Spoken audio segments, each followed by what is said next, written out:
Now we're going to actually talk their North London rivals, who I'm sure will agree with you there, but they do have a few problems in defence. It's Ekow in Ghana, who is a Spurs fan. Ekow, thank you so much for joining us. Got your shirt on there, ready for the new season, which is what we like to see. You're looking very relaxed, but your side haven't made any signings yet. But do you think that was the correct decision from Mauricio Pochettino? I think it's the best decision he did, and we have a youth side who we have a talent place over there. So I think he can give away the talented youth over there to showcase their talents in the upcoming season. It doesn't matter. People have made a lot of signing, which is scaring people a lot, but it doesn't matter. We have some kids who are very talented, who can make us proud and make Tottenham very, very scared. Because during the preseason, we were having some kids who were displaying some talents, and I was really glad because what Pochettino did, I was very, very impressed for not doing any signing anymore. Well, Ekow, you certainly seem very positive, but I'm not meaning to put a dampener on it, I promise you. But are you a little bit worried that some of your stars who played so much during the World Cup might come back a little bit tired and fatigued? They're a little bit tired. I would say Tottenham had the best in the World Cup, and our captain won the World Cup for France.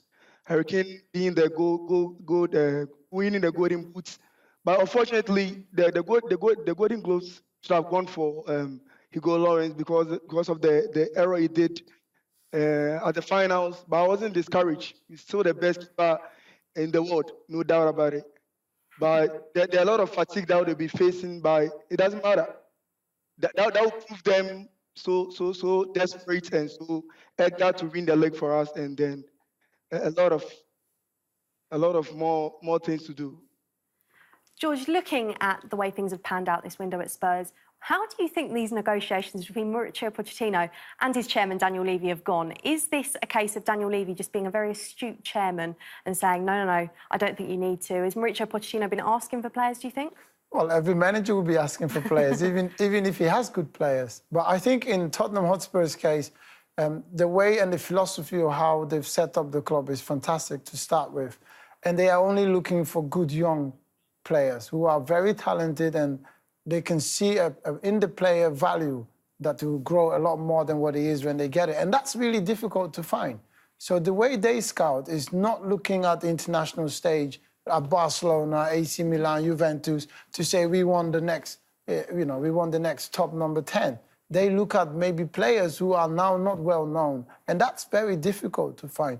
In my personal opinion, I just think that perhaps with so many players at the World Cup coming back late, perhaps they should have looked at maybe finding a good striker just to help out on Kane, as well as giving him a bit of rest so that he doesn't have to start straight away. Similar to what Man City have done with their players.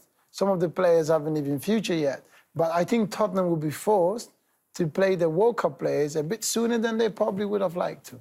Ekow, one player you have been linked with is Jack Grealish from Aston Villa. Would you have liked to have seen him in a Spurs shirt? As it stands, It doesn't sound like there's going to be another bid for him.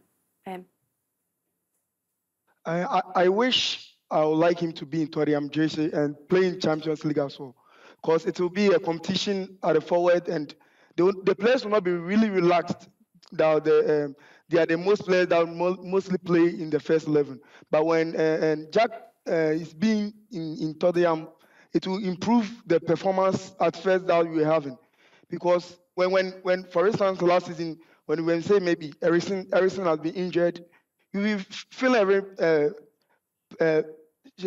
scared and not even really to play the ball. But when we have Jack in the team, and there are a lot of matches we need to play, most Carling Cup, FA Cup, and the League and the Champions League. That will even improve our performance and give us better results. And he's really, really talented, and he will really help us so much. Really. Ekow, there's not long of this transfer window to go now, and then you can forget all about this transfer business and concentrate on the action on the pitch. For you, what would constitute a good season for your team? We are really moving a new stadium. That is a new Tottenham Hotspur stadium, and it's a better stadium. We really invested in the stadium so much, and we need to benefit from the stadium. What we've done And the investment that we've done in the stadium, we need a trophy. It's difficult to win the league, but this time around, we are definitely winning the league, and then it's a difficult task.